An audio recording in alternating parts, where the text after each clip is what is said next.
Today we're going to speak about how to get into Harvard University. Harvard, and those scary voices in the media would like you to believe that getting into Harvard is as hard as finding the lost city of Atlantis. It's not that hard. It is hard, but it's not that hard. It is doable, and because you are one of the wise ones who have actually clicked on this video, you are going to give yourself the best fighting chance of getting into Harvard University as an undergraduate right out of high school, hopefully. My name, by the way, is Craig Meister. I am the College Meister. You can learn more about how I work one-on-one with students to help propel them to their dream colleges and universities at collegemeister.com. But today I'm not going to work with you on one-on-one. What I'm going to do is just give you general advice, the best and most specific general advice I can give you related to how to increase your odds of getting into one of the most selective colleges or universities in the world. And here we go. Tip number one is, in order to set a very strong foundation for yourself related to getting to any Ivy League school, but definitely Harvard, because Harvard's pretty much the top of the heap. You definitely want to read my article, How to Get into the Ivy League Ethically, which you can find linked below this video. That article was published over at admissions.blog, and it was published a few years ago, right before the pandemic, but really all of the advice holds true to this day, even though we do currently find ourselves in a test-optional environment. To give yourself the best shot, even take the testing advice given in that article, because that's going to help you enter your senior year in high school. If you read every word of that article and take it to heart and try to apply the lessons learned, that's going to allow you to enter the senior year of your high school in the very strongest position to basically round third base and head home strong during your senior year. So that's tip number one. Read How to Get into the Ivy League Ethically over at Admissions blog. It's linked below this video. Tip number two, you have to exploit every blank space on the Harvard application in order to feel like you can go to bed the night you hit submit on that application with the feeling that you really have given it your very best shot. I often tell my students, go big or go home. And what I basically mean by saying that is you want to make sure that you don't undersell yourself, but rather oversell yourself, if anything. And far too many teenagers are in the frame of mind where they don't want to stand out, they aren't that confident, and I want you to be someone who is proud to stand out and is proud of what you've accomplished and is confident about the person you are and the value added you would bring to the Harvard experience as a Harvard student, him or herself. So that attitude is really important as you look to regarding how to tackle the actual application that you're going to submit to Harvard. So what do I mean by that? Well, of course, you want to make sure to use every character given to you on any blank field of the application, both the common portion of the application as well as the Harvard-specific part of the application, in order to really craft a narrative about yourself, hopefully an authentic narrative about yourself, but the most memorable and in focus narrative you possibly can craft about yourself in order to ensure that the Harvard admissions team members that will be reviewing your application feel very clearly that they know what you're going to be providing as a student to Harvard University if you should attend. So what do I mean by this? Let's dig in. On the actual common portion of the application, many rule-abiding students will fill out the activities section, and they'll be sort of sad to see that there's not much space in the activities page of the common portion of the Common App, but they'll go on and not think about it again. In the case of Harvard, I want you to use the additional information section of the Common App's writing page to provide more details about either extracurricular activities you've already sort of provided a hit and run account about in the activities section, or activities that did not make the cut in the activities section because it's limited to only 10 activities. Where are you going to do this? Again, in the Common App's additional information section, which is located in the Common App's writing page, all the way at the bottom. There's a section where if you say yes, there's more information you want to provide, a new field will open up, and it will give you 650 additional words, not 650 additional characters, but 650 additional words with which to elaborate on anything you feel like has not been stated that is important for you to share.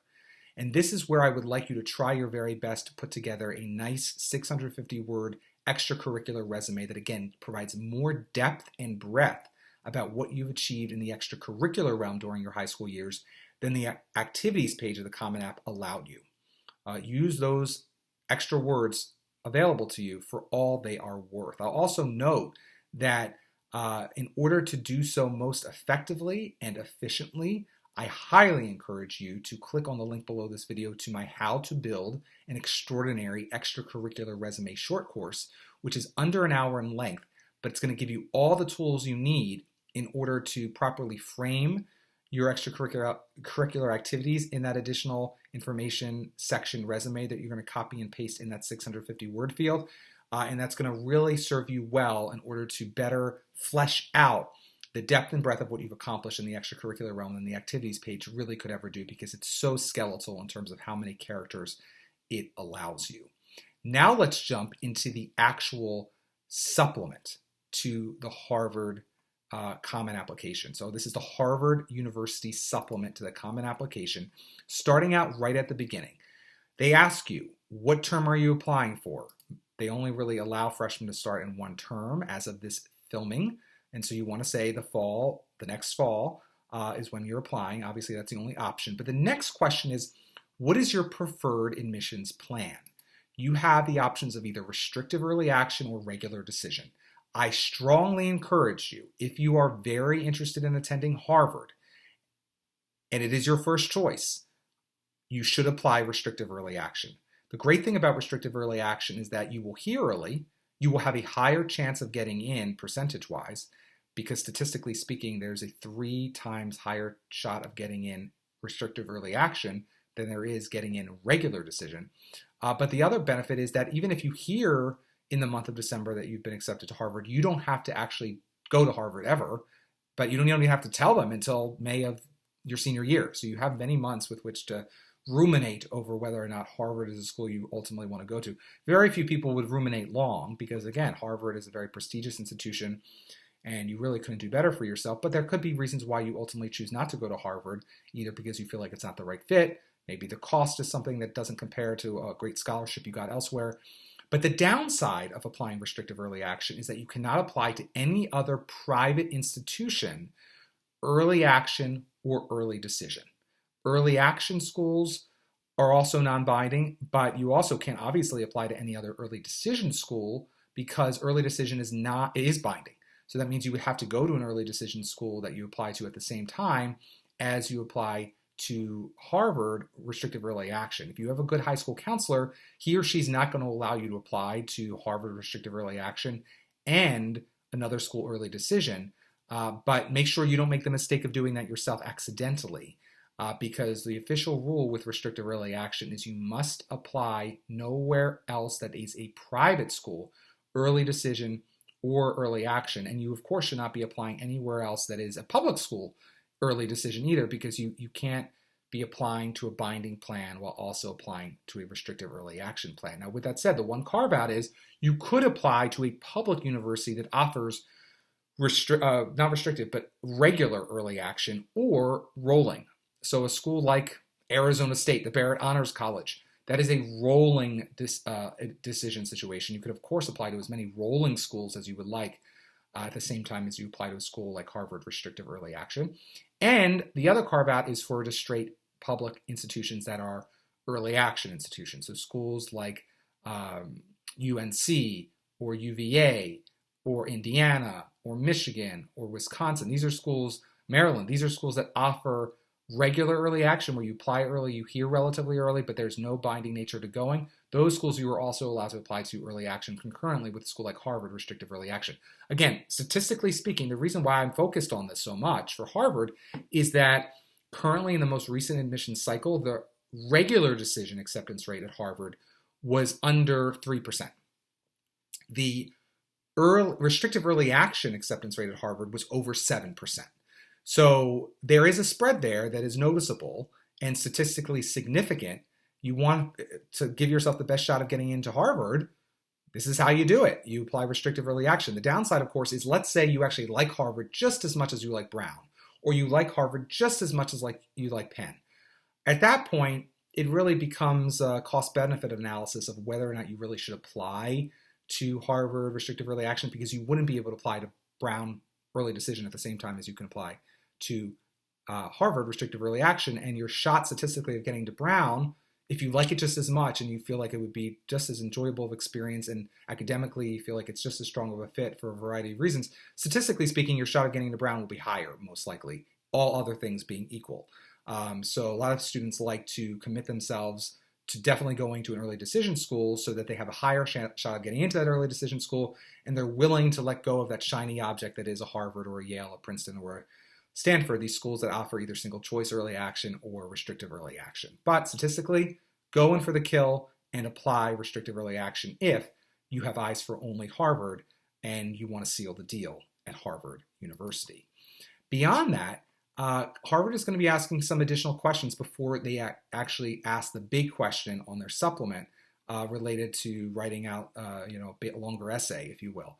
And they're all important questions. So I always say don't take any question like it's a joke. You always have to really zero in and be serious about how you're going to respond to each question. One of the questions that I want to note particularly here is Harvard does give you the opportunity to list up to 3 areas of study that you are interested in. Definitely, if you have more than one interest, use all 3 of those options as much as you possibly can. Don't just rush through this and put your first choice. So that they have a sense of what it is that you could potentially pursue as an undergrad at Harvard College. Beyond that, there's a wonderful question that Harvard asks. Your intellectual life may extend beyond the academic requirements of your particular school.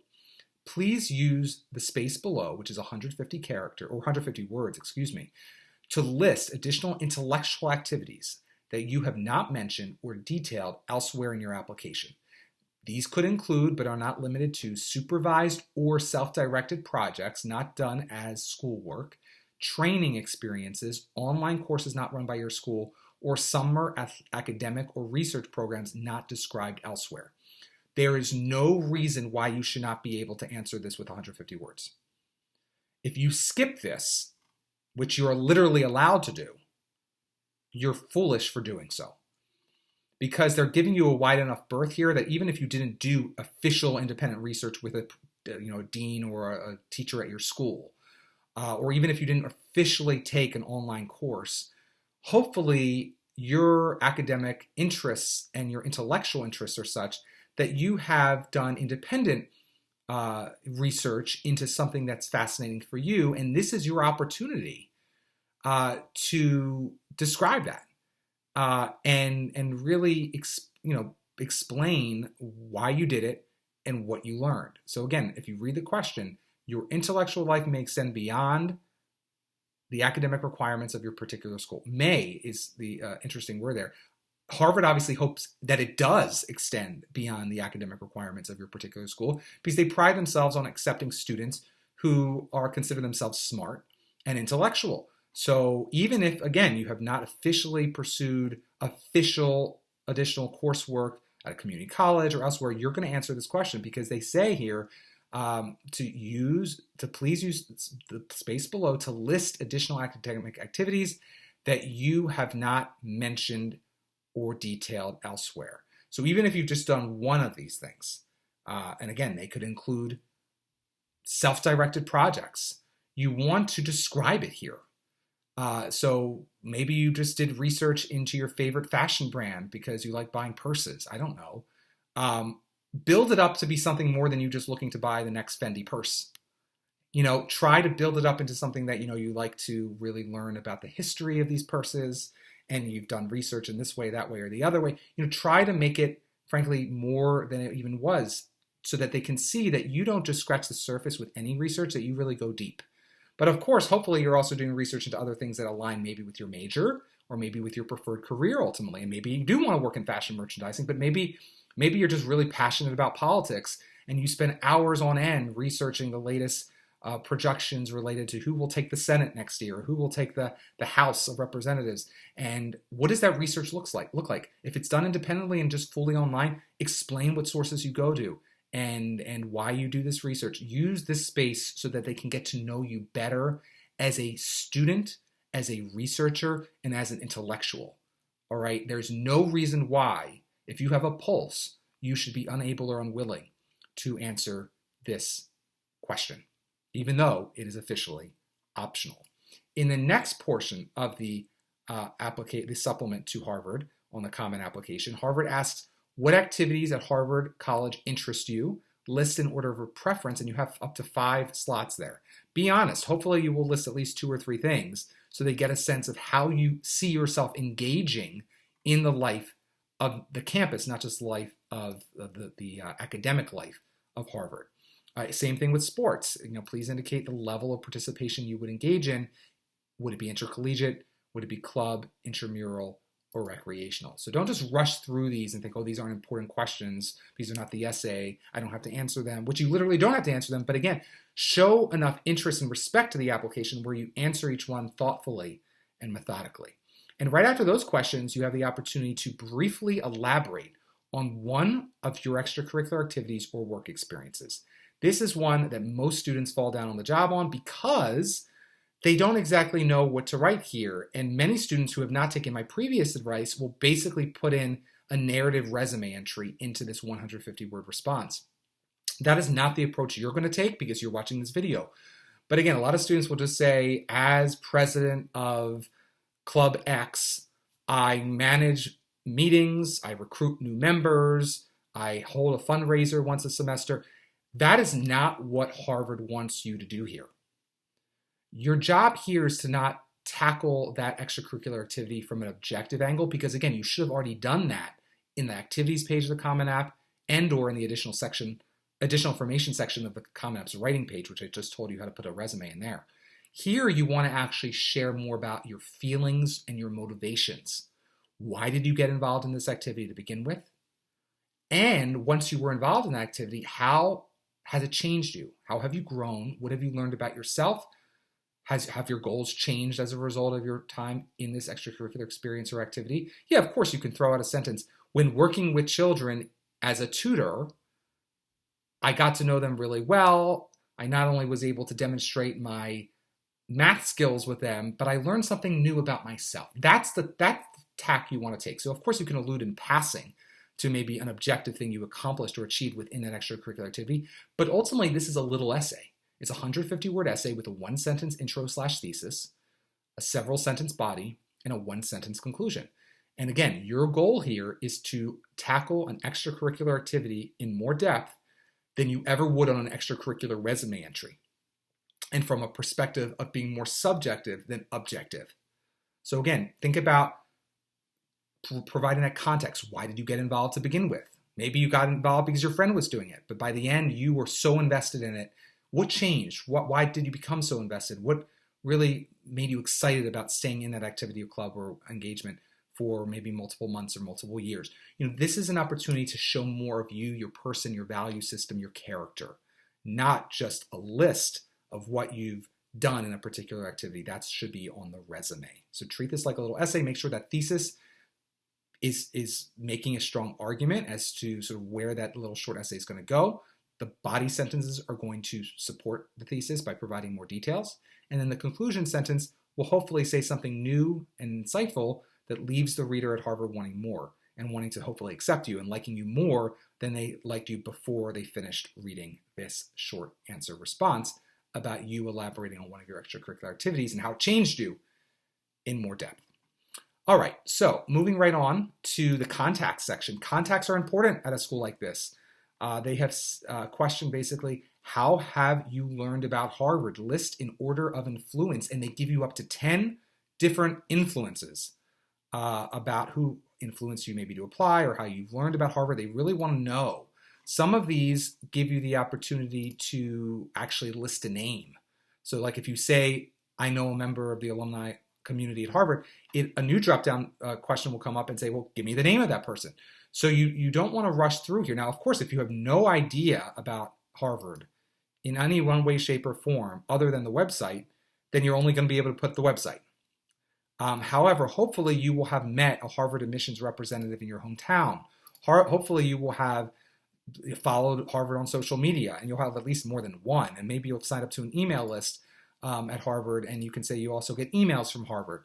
A college counselor or teacher hopefully has advised you about Harvard. So the more connections that they see you have with Harvard from people who have advised you about Harvard or sources that you've learned about Harvard from, they're going to probably take more seriously your application to Harvard because they're going to think this was not a knee-jerk reaction just applying to the most famous of all famous universities in the United States of America. This was a well-thought-out decision that came as a result of true personal reflection with both resources available to anyone, open source resources like a website, etc., but also other potential contacts you have, like with a member of the alumni community, with a current student. Maybe you've attended a college fair with a Harvard rep there. Again, if you have a current student contact, they ask you to name that person as well. So don't lie. By all means, do not lie. But tell the truth and take your time to make sure you've covered all your bases with fully elaborating on all the ways in which you have learned about Harvard there. They really do care. They're asking the question for a reason. Moving right along, there is a question ultimately as well about where have you lived? Please list the cities, states, countries where you have lived with years of residence. Please list each location on a separate line with dates following. For example, city, state, country, the months, and the years that you've lived there. This is really important. They want to get a sense of what has formed your perspective on life, academics, etc. And not all students who are living in a certain place when they're applying to college have lived in that place forever. So colleges are really interested in diversity, and Harvard particularly. So that means every which way of diversity. It's not just the color of your skin or your sex. It's also what perspectives you have, what countries have you lived in, what different parts of the country of the United States have you lived in. This all matters. So again, think hard and long about it. Make sure that if you don't remember all the places you lived, you ask your parent or a guardian and answer it honestly and fully. And then finally, we get to the actual writing supplement to a Harvard supplement. And this is one of the areas really that separates the men from the boys, as they used to say, before that became politically incorrect to say.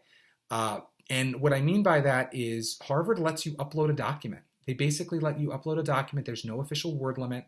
You can write an essay on a topic of your choice, or you can respond to one of the prompts that they sort of throw out at you, but they're not even really prompts. They're sort of just themes that you could write about. And so there are definitely a percentage of students that just will not do anything here. They will leave this blank. Can you get into Harvard while leaving this blank?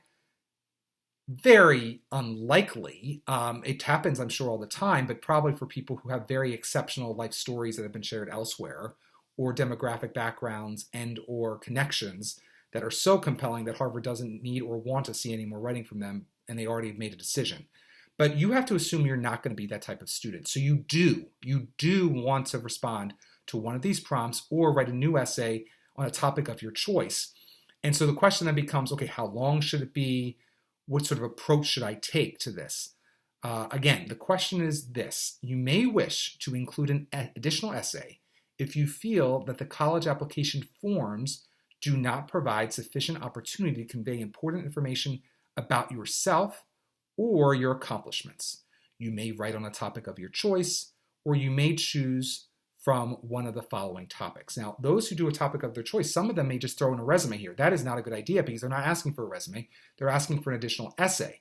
So if you feel like you still have not shared more about an extracurricular activity or more than one extracurricular activity than you could or should have, based off of all the other space available to you in the common portion of the application, theoretically, you could do the topic of your choice explaining more depth about another extracurricular activity than you have not yet touched on in the additional activity section, or the, when I say the additional activity section, the additional sort of prompt that we just talked about a moment ago, but also the additional information section of the Common App or the activities page of the Common App.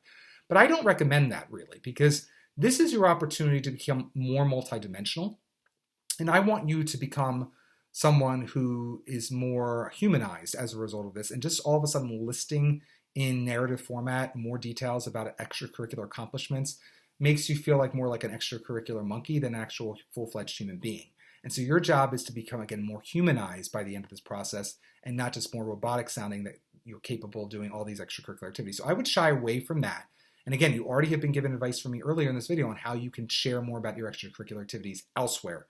Use those opportunities. Use this opportunity to share something about yourself that only you could share, and that again will hopefully make you more likable to Harvard and come across as a better fit for Harvard than if you left it blank. So my students, by and large, will treat this essay as a Why Harvard essay. So they will select basically the topic of their choice, and then they will write anywhere from 500 to 800 words with a very well thought out, very well structured, and very specific essay explaining why they are a great fit for Harvard and why Harvard is a great fit for them. Now, if you are unable or unwilling to get specific and get into the weeds of why you only have eyes for Harvard and Harvard should only have eyes for you, then I don't recommend that. But if you have the horsepower, the agility, and the time and research skills all combined into one fusion of energy and excitement to do this, then I would highly suggest that you do treat this as a why Harvard opportunity to make your closing argument for why Harvard should jump at the chance to accept you. But how would you structure this essay? I would structure it in a very traditional format, but again, chock full of specifics. Introductory paragraph with a very strong thesis as your last sentence in that introductory paragraph. That thesis should summarize what will be proven in the body. The body is to, again, prove the thesis, and that's where you're going to give the supporting details of all the ways in which you feel like are relevant to share in an essay like this, why you're a great fit for Harvard and Harvard's a great fit for you. You will not have accomplished this if by the end of your body, you have not got into very specific details that could only be provided to Harvard. That just doesn't mean name dropping a professor or two and who you wanted to research with. It really means crafting an overall narrative that makes multiple connections philosophically, personally, academically, and extracurricular about why you feel Harvard is the right fit for you and you are the right fit for Harvard. This is going to take time. The actual genre of essay that you would be approaching here would be a personal persuasive research essay. And that means you have to do reflection into yourself beforehand and research into Harvard beforehand, and a good deal of research into Harvard beforehand. But I think it is worth it if you can craft this as a why Harvard essay.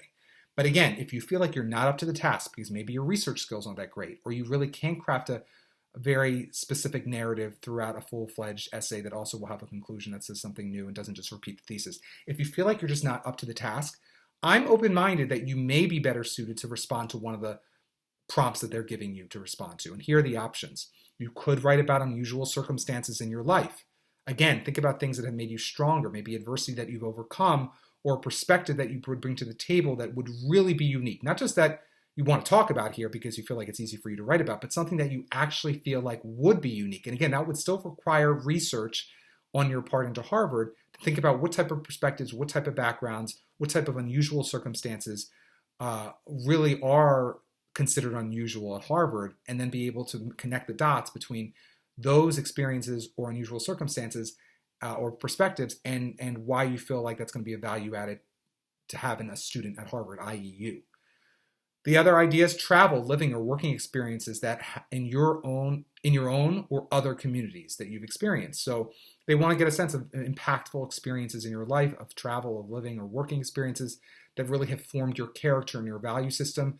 You don't want to just write about them disembodied from an end goal. The end goal, of course, is to try to connect back to why this should matter to Harvard. And you won't necessarily say this should matter to Harvard because of X, Y, and Z. Hopefully, you will make a very compelling case by the end of how you plan to take the perspective or living or travel experiences or working experiences from your past and apply the lessons learned to how you approach living and learning and engagement on the campus of Harvard up in Cambridge. What you would want your future college roommate to know about you. I'm not a huge fan about this one because you've already done a very self-centered essay on the Common App essay. And this one, I think, tricks you into focusing, again, too much on yourself, that hopefully you've already touched on a very positive element of your background and your value system in the Common App essay. To do it again here, I think, is a missed opportunity to connect back to your value added to Harvard, because it's doable, but not many students will be able to navigate focusing so much on a quirk or an interesting aspect of yourself here and then dovetail into why that would be valuable for Harvard writ large. Maybe it will be valuable for your roommate, but I think you're pigeonholing yourself too much with that one particularly, and you'd be better served answering one of the other ones that are a little bit more broad-based about how you could impact the overall Harvard community, as opposed to just one student that you don't know how responsive they will be to that interesting or unique aspects of your personality, your background, etc. Another question they have there, or another option to write about, an intellectual experience, a course, a project, a book, a discussion, a paper, a poetry, or research topic in engineering, mathematics, science, or other modes of inquiry that has meant the most to you. Hopefully, you've already touched on that in 150 words earlier in the supplement. Remember when we were talking about independent or guided research or study? Hopefully, you've already touched on that already. So I feel like this should be duplicative there, and that therefore you should not respond to that prompt. But again, if you've done a heck of a lot of research and it connects to your major, that could be a good option to respond to. Again, I would still build it out as a 500 to 800 word essay with a strong intro paragraph, a thesis in that intro paragraph, a body to support your thesis of several paragraphs, and then a conclusion paragraph that goes a step beyond the thesis. How you hope to use your college education. Ultimately, that's very one-dimensionally focused on your career potentially or what happens after Harvard. I say just do a why Harvard essay and let that be a part of it. So I don't love that prompt as much or that option as much because I think it again hems you in a little bit too much more than you need to be hemmed in when you could write a much more compelling essay overall about why Harvard from a variety of angles. And one of the arguments at your disposal in that scenario would be how you hope to carry that Harvard education forward in your life. Whereas this one would just hyper-focus in on that. So again, I think you're cutting your nose to spite your face if you do that prompt. A list of books you have read during the past 12 months. That's an option. That would just be a list. I don't think I recommend a list to anyone if they have another opportunity to write a full-fledged essay. So I would definitely avoid that one. But again, I guess if you literally don't feel like you write well and you have nothing else to say, that would be better than putting nothing here. But again, I would avoid that if you can. The Harvard Honor Code declares that we hold honesty as a foundation of our community. As you consider entering this community that is committed to honesty, please reflect on a time when you or someone you observed had to make a choice about whether to act with integrity and honesty. If you really have had a life-changing or perspective-altering experience that relates very much to that question I just asked or that topic I just asked, that could be a great essay. Don't get me wrong, that could be great, because it really would show your mettle, your character, your value system very well. But hopefully if it was that impactful, you've already written about on the Common App's main essay. And therefore, again, I would probably still lean on trying to do a why Harvard essay here, but that's not a bad one. I will say that's not a bad one. Again, set it up as a traditional essay with an intro paragraph, with a thesis, a body to support the thesis, and a conclusion that goes a step beyond the thesis. The mission of Harvard is to educate our students to be citizens and citizen leaders for society. What would you do to contribute to the lives of your classmates in advancing this mission? So this is very much specifically focused on how you will be a citizen leader while at Harvard, i.e. your classmates. Again, I feel like you could touch on this in a why Harvard essay, and this is too specific. I personally feel that way, but again, you are entitled to your opinion. We still live in a free country. Next prompt, potential idea. Each year, a substantial number of students admitted to Harvard defer their admission for 1 year to take time off during college. If you decided in the future to choose either option, what would you like to do? I.e., if you're doing a gap year or if you're going to take time off. If you already weren't thinking about doing a gap year or taking time off, do not just come up with some crazy idea here to talk about. But if you already are leaning toward it and you've really given a lot of thought, then this could be a topic for you to write about, though I don't necessarily recommend it because that means they won't be able to yield exactly the numbers they thought they were going to yield this year by accepting you. But if you have a really compelling application elsewhere, maybe it would work, like if you're Sasha or Malia. But for most students, it won't work. So as a result, I would recommend not responding to that prompt, because unless you've already given a heck of a lot of thought and you know what you would do if you had a full year of freedom, and you can really make a compelling case as to how that would change you, affect you, sharpen or mature you, I would try to avoid that prompt, in fact. And then finally, Harvard has long recognized the importance of student body diversity of all kinds. We welcome you to write about distinctive aspects of your background, personal development, or the intellectual interests you might bring to your Harvard classmates. It's very similar to the first one, which is unusual circumstances in your life. But that just gives you a little bit wider berth. Again, I'm not a huge fan of that because I think the focus may be too much on you and not enough about conveying fit between you and Harvard and vice versa. And that's, again, why I'm a big fan of treating this like a why Harvard essay and using as many details and specifics at your disposal in which to really make that very compelling case, where you can talk some about you, but also talk some about Harvard, and gel the two together into what will hopefully be a marriage made in heaven in the eyes of the admissions officer reading your essay.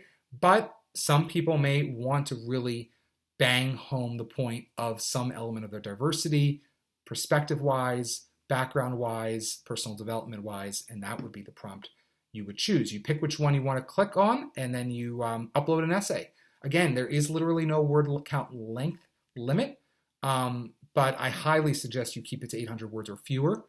I think the best ones are between 500 and 800 words if you're going to make the most compelling case possible. And again, you definitely want to try to do that at a school like Harvard that has fewer than 3 in 100 students accepted regular decision and fewer than 8 in 100 students accepted restrictive early action as of this filming.